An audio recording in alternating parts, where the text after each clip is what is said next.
Okay. Ito yung pag-usapan natin, no? In connection with the celebration today. No? Ang title natin ay Important Contributions of Women to the Church. No? Ang mahalagang na ibabahagi, na iaambag ng mga kababaihan sa iglesia. No? Ito yung makita natin in Romans chapter 16, verses 1 to 7. Let's read together, no, yung mga talatang ito. Romans 16, 1 to 7 in Mabuting Balita Biblia. Okay, let's read together. Kaya tagubilin ko sa inyo ang kapatid nating si Phoebe na isang lingkod ng iglesia sa Cenchrea. Tanggapin ninyo siya sa Panginoon tulad ng pagtanggap na nararapat sa mga kapatid. Tulungan ninyo siya sa mga kakailanganin niya sa inyo, sapagkat marami siyang natulungan ang isa na ako. Batiin ninyo sina Prisca at Aquila ng mga kamanggagawa ko kay Kristo Jesus. Ilagay nila ang kanilang buhay sa panganib dahil sa akin. Hindi lamang ako ang nagpapasalamat sa kanila, kundi pati lahat ng mga iglesia ng mga Hintil. Batiin din ninyo ang iglesyang nagtitipon sa bahay nila. Batiin din ninyo ang mahal kong si Epeneto, ang unang sumampalataya kay Kristo sa Asya. Batiin ninyo si Maria na malaki ang hirap para sa inyo. Batiin ninyo sila Andronico at Junias, mga kamag-anak ko at mga nakasama ko sa bilangguan. Kilala silang kasama ng mga apostol at naunang naging Kristiyano kaysa sa akin. Okay? May kasabihan yung mga matatanda na noon ang mga kababaihan ay walang pagkakataon mag-aral dahil naiwan lang naman sila sa bahay. May nakaabot ba sa ganong kaisipan? O graduate na yung iba doon. May ganong kaisipan, gusto mag-aral, huwag ka na mag-aral kasi sa bahay ka lang naman. Mag-aalaga ka lang ng bata, mag-aalaga ka lang ng asawa mo, kaya huwag ka na mag-aral. May ganong kaisipan noon. Kaya noon, ang mga nag-aaral ay mga lalaki lang.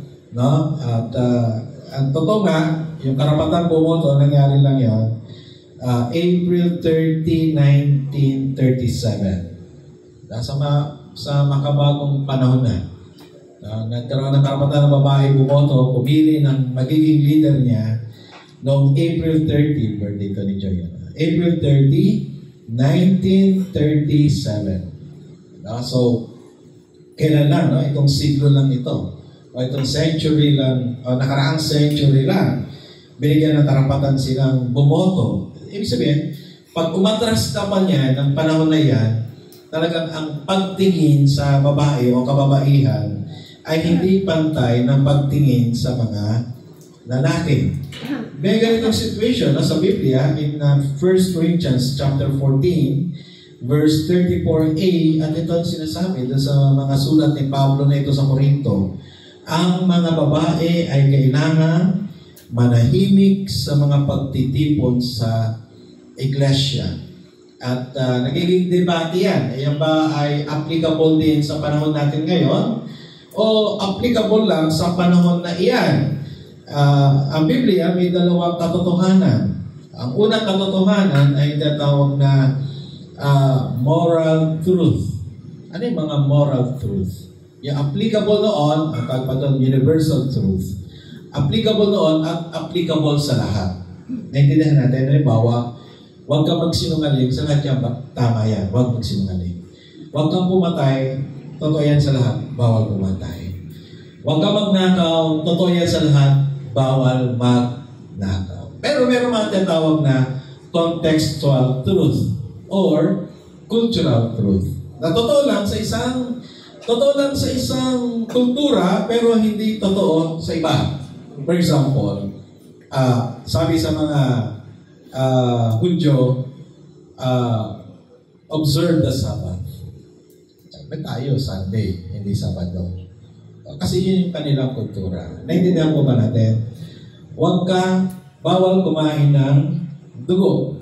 dinuguan tayo, may kumakain tayo ng dinuguan. Totoo sa kanila, pero hindi sa Pilipino kasi kumakain tayo, lalo na kapag may puto. Tama po ba? Bawal pag walang puto. Okay.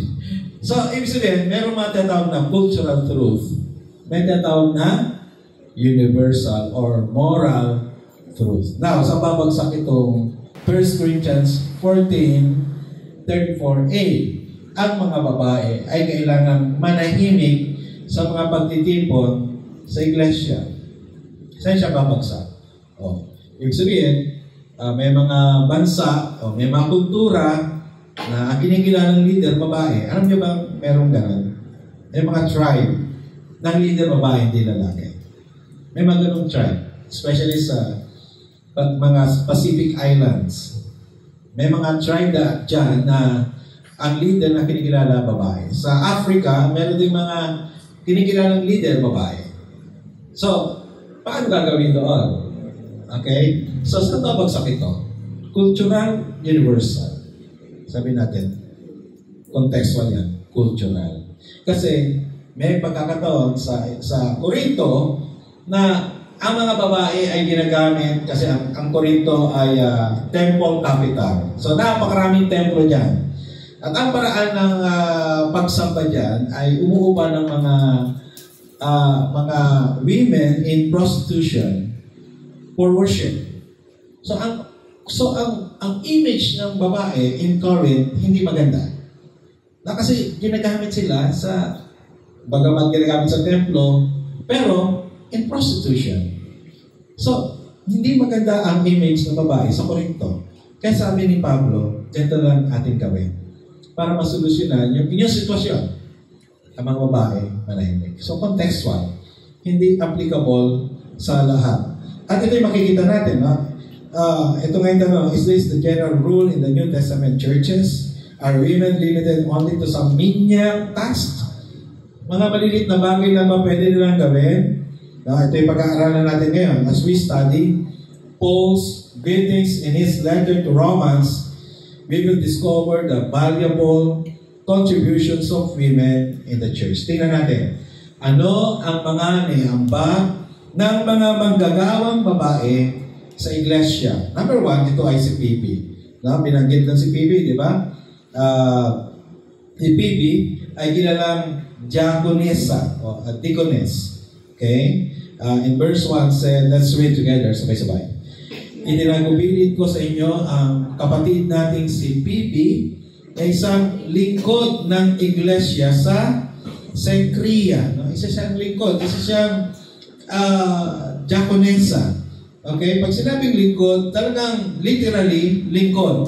Okay? Yung naglilingkod. Okay? Meron siyang gift of service. Okay? At dito sa Seed of Hope, hindi nakulangan ng mga babaeng may gift of service. Marami dito sa church natin. Yun ang gift. Hindi sila mahilig magturo, hindi sila mahilig sa ibang bagay, pero pagsisilbi, ginagawa nila. Na, halimbawa, mag-mention lang ako, Sister Evie, Sister LV, mga naglilingkod sa likod. Okay? Behind the curtain. Hindi sila mahilig sa harapan, pero may pagkain tayo paglingkod dahil sa kanilang paglilingkod. Naintindihan natin? Iba kumaayo naman. Okay? Pero meron mga, ito ang kaloob. Verse 2 said, tanggapin ninyo siya sa Panginoon tulad ng pagtanggap ng nararapat sa mga kapatid. Tulungan ninyo siya sa mga kakailanganin niya sa inyo. Sapagkat marami siyang natulungan at isa na ako roon. Kaya si Pastor Ferdy, nung bata pa siya, hindi pa nagpapastor, mayroong isang nanay, no, sa church. Nandun ako nag-stay, kung hindi doon sa pastor namin, doon sa bahay na yon. At masaya siyang pinaglilingkuran. No? Yung mga mananampalataya, mga miyembro, at kasama ako doon. Wala na siya, nasa langit na siya, pero naalala ko pa rin yung ginagawa niyang paglilingkod, pagluluto, no, pagpapakain. Lagi ko naalala yun. Walang sawa yun, walang sawa. Kahit pa ang aming pagkain laging, ano yung tawag doon sa gulay na yan, sigarilyas pa yan. Maraming pakpak. Talaga, kahit ano lang mga luto nun, yung aming pagkain lagi. Pero naalala ko kanyang paglilingkod. Now, we are only familiar with the 7 men deacons in the book of Acts, but here, Paul mentioned a woman deacon or a deaconess. She's not an ordinary deacon because, bakit hindi ordinary? Paul mentioned her name. Binanggit ni Pablo ang kanyang pangalan. Alam niyo po, may kiliti sa tainga kapag nababanggit ang iyong pangalan. Hindi lang sa graduation. Tama po ba?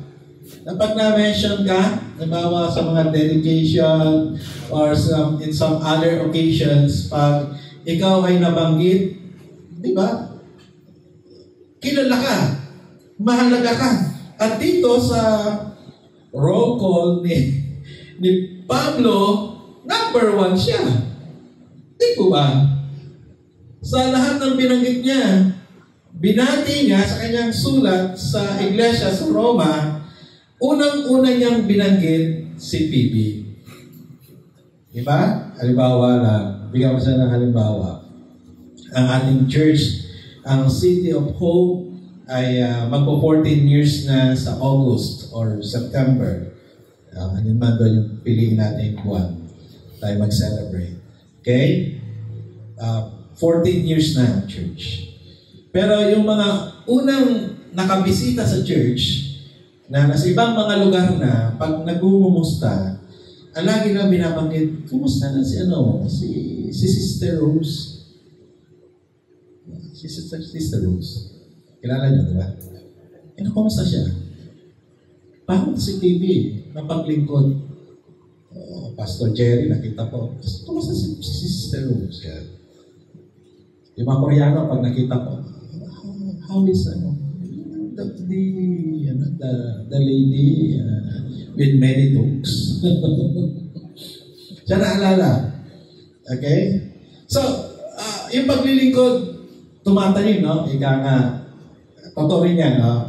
Sa mga namayapa, madalang natin maalala yung sinabi nila, pero yung ginawa nila, madaling maalala. Tama ba? Di ba? Pag umiiyak yung di ba? Wala na, magtitimpla ng kape ko. Magtitimpla ng kape ang yung ginagawa. So, si Paul inalala si PB dahil sa kanyang kaloob ng paglilingkod. Why did Paul mention their name? First, among the workers, no? Sabi nga sa Romans 16:1 sa English, I commend to you our sister PB, who is a deacon in the church in Cenchrea. Now, welcome her in the Lord as one who is, maganda itong sali na to. Let's read together yung naka-underline. Worthy of honor among God's people. Now, help her in whatever she needs, for she has been helpful to many, and especially to me, no? Worthy of honor among God's people. Ibig sabihin, akala nyo hindi napapansin yung inyong paggawa kahit kayo nasa likod, kahit wala kayo rito sa harapan, kahit hindi kayo madalas makita sa harapan, akala nyo hindi napapansin yun. Si Pablo napapansin din yun. No? Yung mga paggawa ng lihim at paggawa ng mga menial tasks.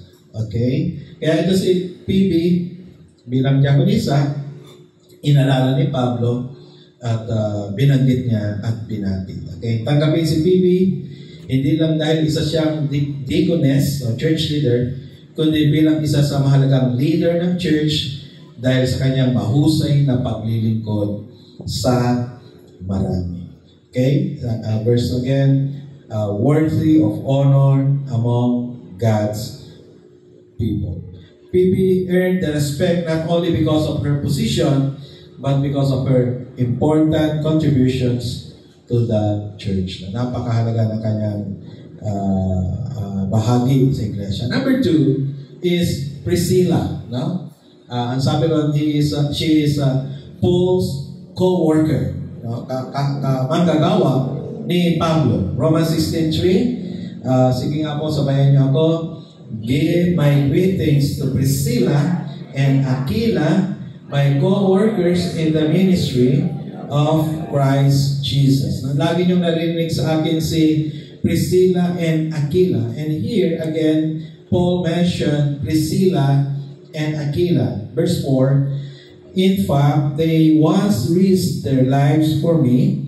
I am thankful to them, and so are all the Gentile churches.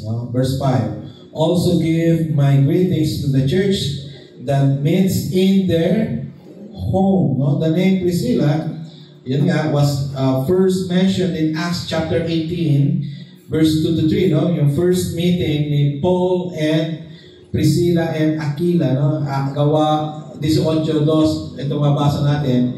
Nakilala niya roon si Aquila, isang Hudyong taga Ponto. Kararating pa lamang nito mula sa Italia, from Rome. Kasama ang kanyang asawang si Priscilla. Umalis sila roon sapagkat pinalayas ni Emperador Claudio ang lahat ng Hudyo sa Roma.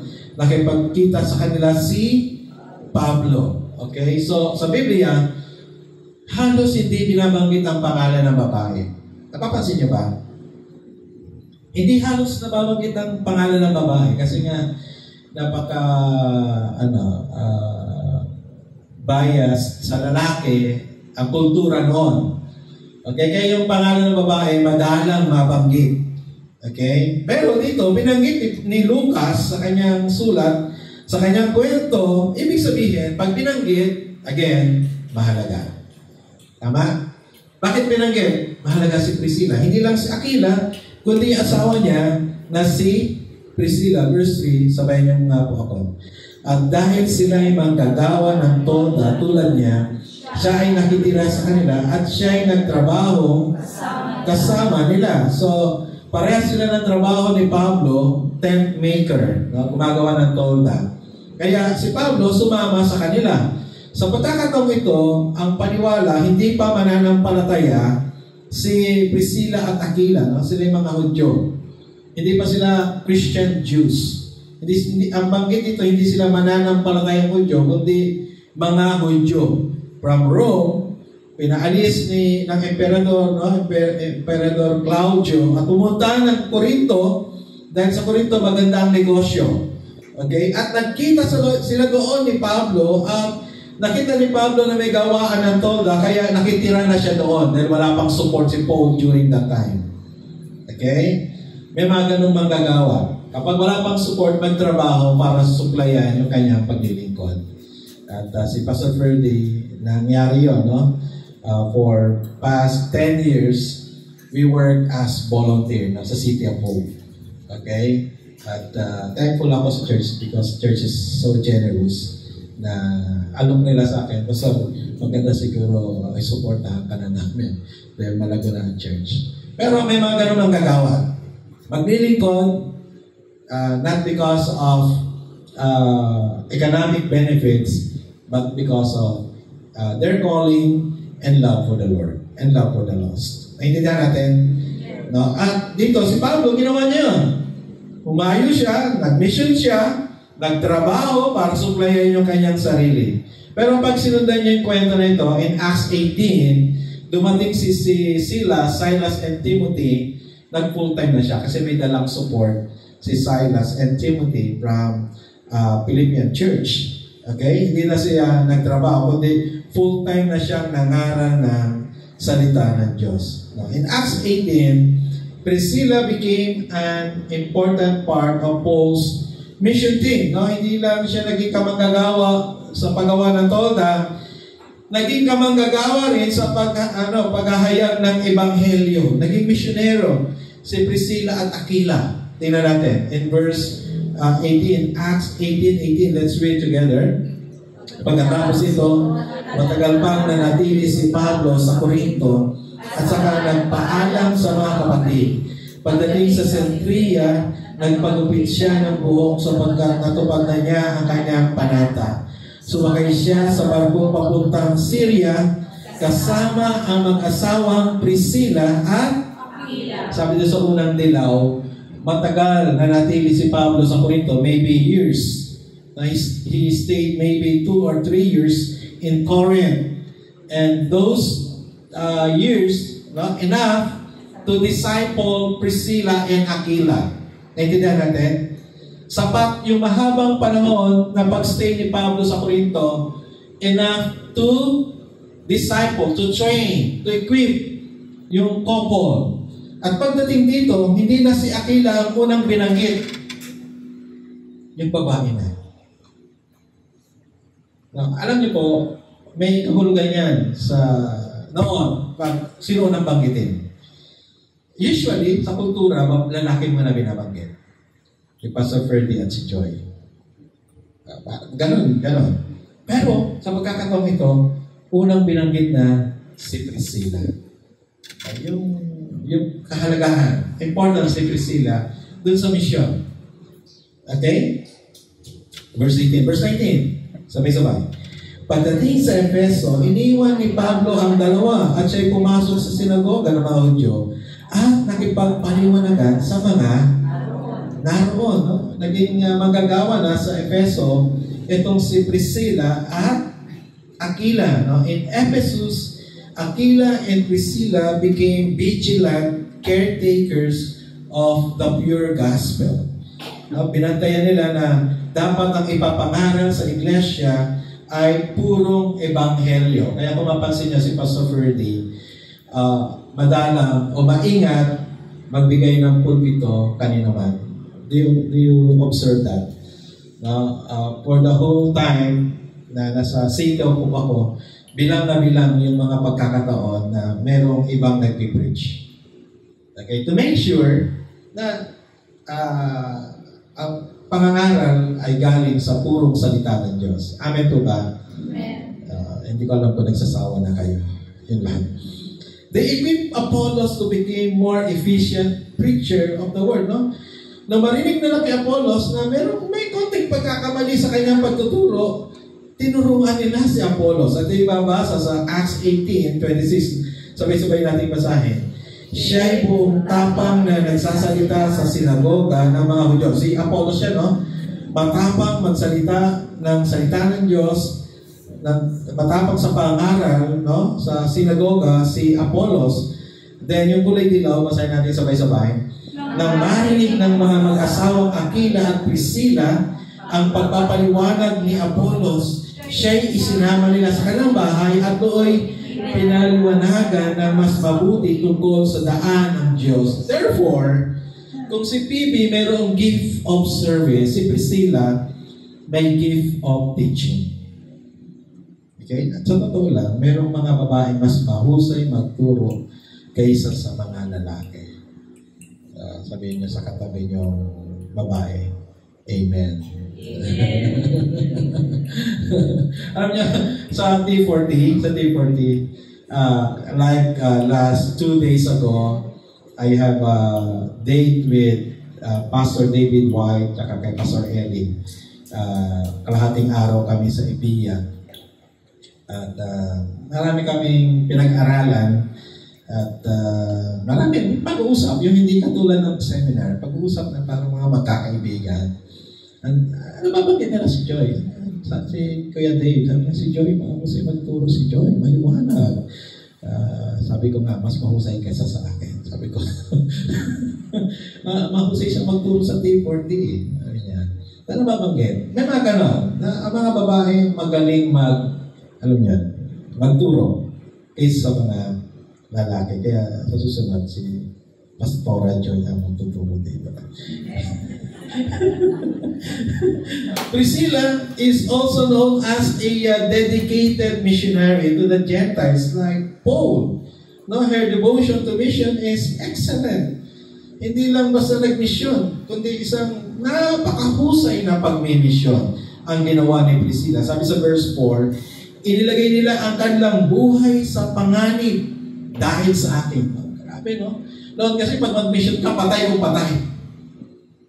Pag sinabi mong gusto mong humayo, ang ibig sabihin nun, handa ka na rin mamatay. Iba noon no? Iba ngayon. Diba? Ngayon pa pag nangaral, masarap may aircon. Di ba? Sila hindi natin alam ang kalagayan nila. Sabi niya, hindi lamang ako ang nagpapasalamat sa kanila, kundi pati ang lahat ng mga iglesia, ng mga hintil. So, ibig sabihin, napakaraming pinagpala sa buhay because of this woman. Okay? Maraming iglesia.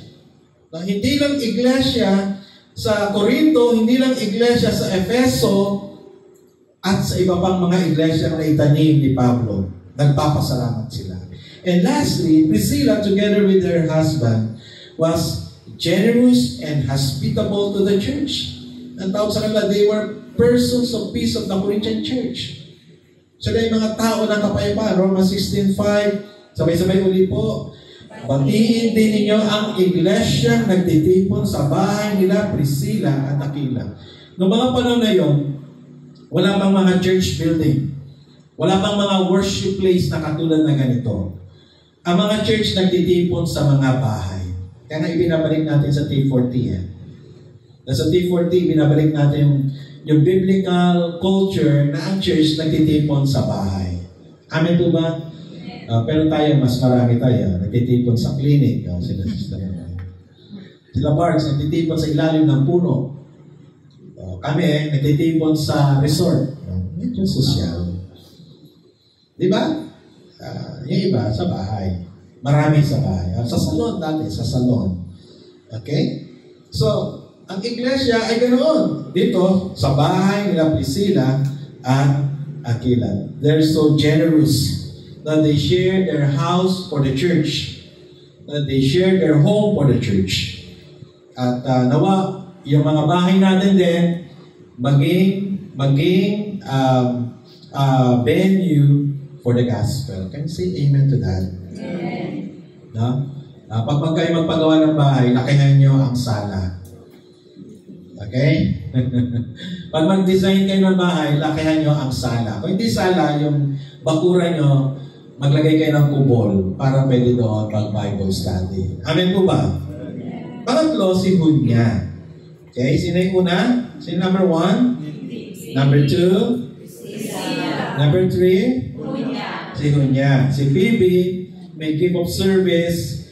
Si Priscilla, may gift of mission, being missionary and being teacher. Okay, ito si Hunya. Highly respected among the apostles. Okay? Alam natin na mga apostol ay mga lalaki, di ba? Basahin natin po, verse 7. Sabay-sabay po. Batiin niyo sina Andronico at Hunyas, mga kamag-anak ko, at mga nakasama ko sa bilangguan. Kilala silang kasama ng mga apostol at naunang naging Kristiyano kaysa sa akin. Kasi si Hunyas, kamag-anak ni Pablo. At mas una pang naging mananampalataya kaysa kay Pablo. Sa English, ito sabi, with Andronicus and Hunya, my fellow Jews who were in prison with me, they are highly respected among the apostles and became followers of Christ before I did. Sabi niya, no?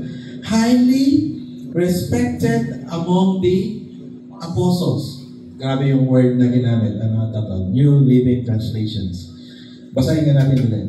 Highly respected among the apostles. Alam niyo po, may sinasabi na tell me who your friends are and I will tell you who you are. Tama po ba? Sino lagi mo kasama? Sino ang circle mo? Circle ni Alfred, mga basketballista. Diba? Circle ni Yomi, mga marites. At sasabihin, sino ikaw? Kasama mo mga marites. Hindi marites ka. Naintindihan natin. Si Hunya, ano yung circle niya? Tenes. Kakaiba to. Kakaiba siya. Hunya, or in Greek is Iunian, which is a woman's name, no? Feminine siya. Hindi siya ginagamit sa lalaki. Babae siya.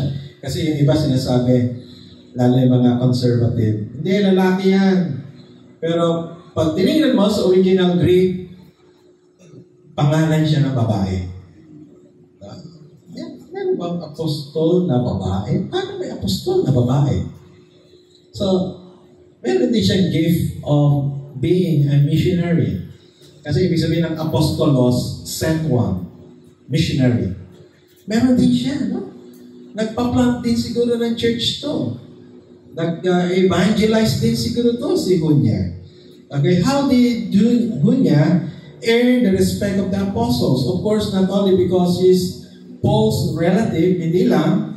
Number one, she was persecuted because of the gospel. Nangangaral din pala siya. Now in verse 7, binanggit yan. Di ba? Sa verse 7, ang sabi gano'n, greet Andronicus and Hunya, my fellow Jews, who were in prison with me. Ipinakulong din siya. Dahil nga, nangangaral din siya ng mabuting balita. No? So, ibig sabihin, no, alam din pala ang mga babae na mangaral. Hindi restricted. Hindi pala totoo din sa kanila yung sinabi sa Korinto na manahimik ang mga babae. Hello? Sabihin niyo sa babaeng katabi niyo, pwede ka rin pala. Amen po ba? Amen po ba? Naku, pwede rin mangaral ng salita ng Diyos. She's also a pioneer or a missionary. He's one of the pioneers in faith and even ahead of Paul, one of the veterans, ika nga, mga veterano. Okay? Kaya respected siya. Di ba? She has a positive impact to the apostles. And yun yung sabi ni Paul. Paul said she's highly respected among the apostles. Sa Griego, itong word na among, parang E-N. E-N or N. Ibig sabihin, kasama. Kasama. In the circle of apostles.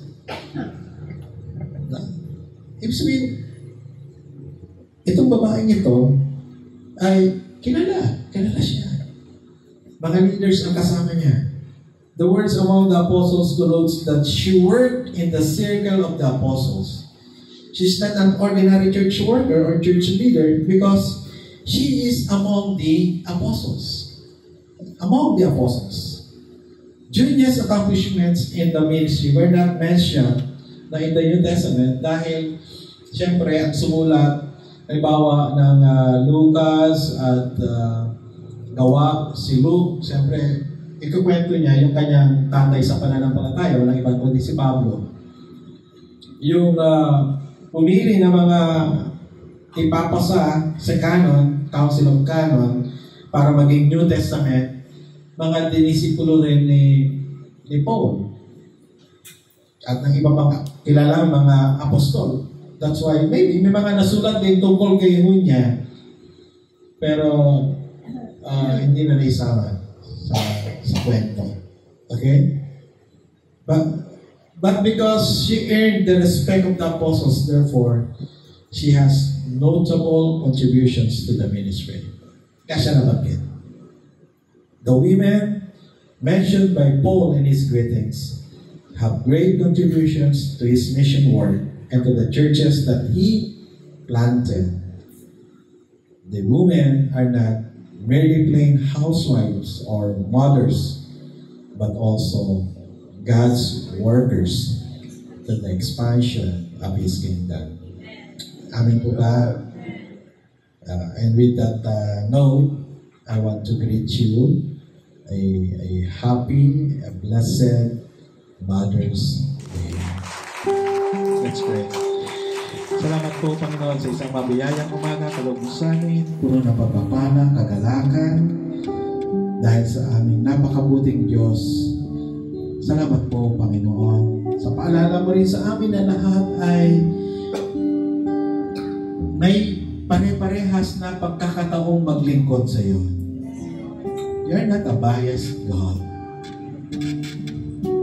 All of your children have the opportunity to serve you.